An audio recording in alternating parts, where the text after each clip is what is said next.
stage couldn't be any bigger. Friday night footy on the home deck against the 2016 Premiers, looking for a bit of redemption from last year's elimination final, but more importantly, the chance to remain equal top on the ladder. And despite a few tense moments in that final term, the boys prevail, making it 3 on the trot at the completion of round 8. Welcome to Eagle Review. Back for another week. Thanks for joining us, Ben Roberts. Right. I don't know why you keep coming back, but I appreciate it. This was an interesting game. We could almost go a recap quarter by quarter, but our 10 viewers might be a bit bored of that, so let's just get stuck straight into that start. The efficiency, we were able to take our chances going forward early when the Doggies certainly didn't capitalise there, but what else did we do from an Eagles perspective that made us gain that ascendancy early on? Well, it was about the contest. The Doggies started better in that area, and they started better in terms of scoring as well, but the Eagles came back.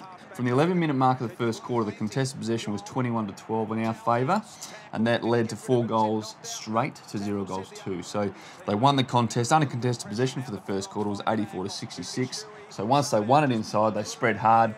Geez, Gaffy was good. Geez, he runs hard. They won it on the outside as well by running hard and working into the space. So at the contest was the key. You can understand it, but one of the biggest talking points of the game is obviously your back-to-back Coleman medalist, Josh Kennedy, having those very uncharacteristic 3 straight behinds in the final quarter when it was crunch time. That's what I like to call a blip. He 20 goals 9 from set shots going into last Friday night's game, so very accurate.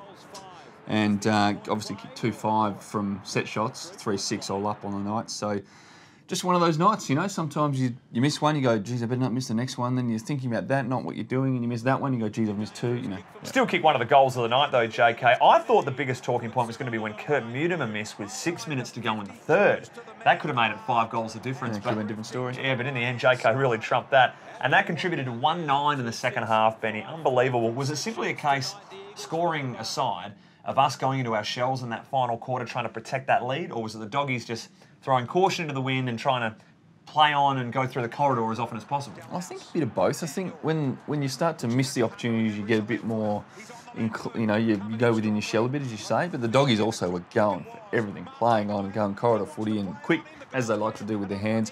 But late in the last quarter, the Doggies were up 19 possessions. They're up 9 contested possessions. They're up 7 in the clearances, but they only went up 9 in the scoreboard. So obviously that was a bridge too far in terms of winning, which means the Eagles defended really well, but Jesus Christ, they had a crack. What about the Fraser McInnes, Nathan Vardy ruck combination? Liked it. I mean, what a great story for McInnes, going from senior to rookie list and then getting his opportunity, albeit through a massive shortage in that area. I thought he did very well, especially with his tap work. I really liked Fraser's game, actually. Guess who had the most tackles for the Eagles? Would have been Pritter, surely. Then who was number 2? I'll give it to Big Fraser. No, Shuey, but 3, Fraser. Podium, that's pretty good. It is for a big 5 man. tackles, that's good for a big man. And he did didn't only do that. Link took a couple of marks, good with the handball. I thought it was a good inclusion. His mobility was good. Speaking of tackles, talk us through the Liam Duggan tackle. Now, the commentators said that this, under the new interpretation, is probably play on, and this would have been very costly at the time. I'm pretty sure Simo didn't agree with the call. No, I think he was rather unimpressed with just the whole episode, really. But look, I think without labelling it a clear case of, yep, he dropped at the knees, he dropped at the knees and contributed to the high contact, which means it's play on. Elliot Yeo, big second half, continuing his press for a magnificent 2017. Matching up on the Bont occasionally at times, that was great to see. Yeah. Dom Sheed, terrific game, 2 very impressive goals. Don't know about going all Gary Ablett, flying high and turning the body midair for hangers in the square. But what about, where do these blokes sit on your votes for the night? Or does a couple of midfielders get the nod for best on ground in your opinion? Yeo was very good, especially late, 13 touches in the last quarter. Very good when it mattered, a couple of marks as well. Sheed was good all night. I really like Sheed lately. He's been very good. Up forward, he's doing a bit more as well, taking marks and, as you say, kicking goals. And I thought they were good. I thought Gaffey was pretty good, had a lot of the football. Mitchell was very good early. Tired toward the end of the game. The old legs couldn't carry him around as far as he would like. I thought Bunga was very good. Yeah, a lot of touches from the 28. skipper. I reckon he might pinch a vote or 2. But yeah, they'd be, I reckon, Gaff, Hearn, Mitchell, Shuey. Did enjoy Mitchell's effort here, where he's gone up to spoil with one hand, changed hands, and then taken a mark with the other. I don't think you'll see that too often in a game of footy. Talk me through the 2 touches on the line, Benny. Weren't they controversial at the time? Were they? Thank goodness for the replay system. Were they? Didn't need them. Didn't need them, mate. You have a look at Gov's one. Yeah, look, people in the East were losing their minds after the goal umpire, and good on her. Has just said, no, Sticking to the guns. no, don't worry about it. Have a break upstairs. Point. When you look back at the tape, you can't say definitely she got it wrong, so that's let's play on. That's fine. And the other one... Didn't know Gaffy could kick from 50. Yeah, I know. I thought past that, surely. But the other one was quite clearly... I mean, it's not a event. People blow these things up because... Geez, I hate umpire bashing. I know we do it occasionally in jest, but I don't like it. This is probably one of the more clever rush behinds that's deliberate that'll never be paid. Have a bloke sit behind the goal point line and handball it to him. It's brilliant. It's genius. They'll catch on to it soon, though. But until then, let's keep exploiting the system. Well, we just told the umpires department, who no doubt watch 10 people watch. Let's go straight to the roast.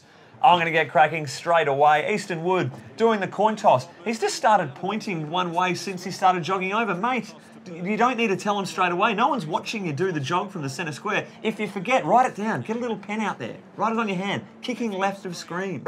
That was one of my gripes. What about Matt Priddis' kick here? Yeah, look, not his best kick of all time, but moving on to this one. This is probably a bigger roast. Don't play on from there. No. You can go back. You can... Pritter, I know you don't have the kick of Shannon Hurn, but you can make the distance from there. Back yourself in, go back and slot it. Exactly. The Gov, no look handball.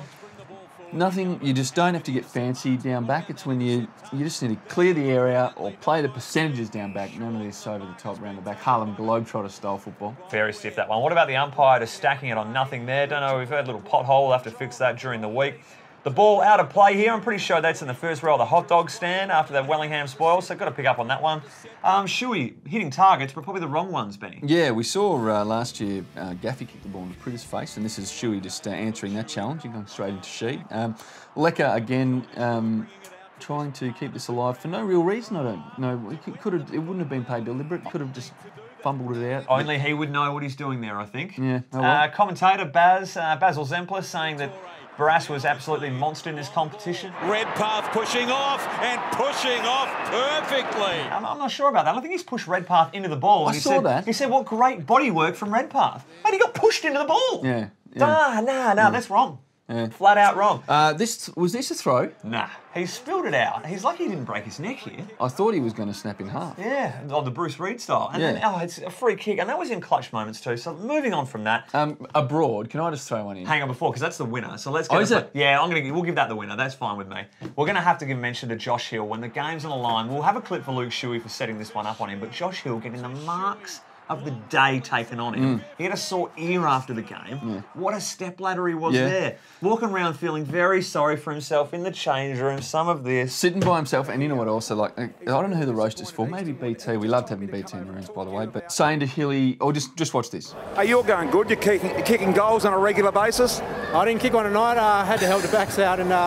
BT obviously keeping a close eye on Hilly's movements tonight. Got the stats book out. Yeah, that's right. But the winner. The winner. Now, I watched 1 minute of this game. I caught it. I was just eating lunch, walked through, just thought, I'll just get a score update. Did you choke on your sandwich after it? I had already eaten it, but it almost came back up when I saw Patrick Cripps doing this. This is, geez, that'll be Don't Come Monday. That'll be on the coach's review tape for sure. Yeah, Not great. That was ugly. Not his finest one. He's a good player, but ordinary.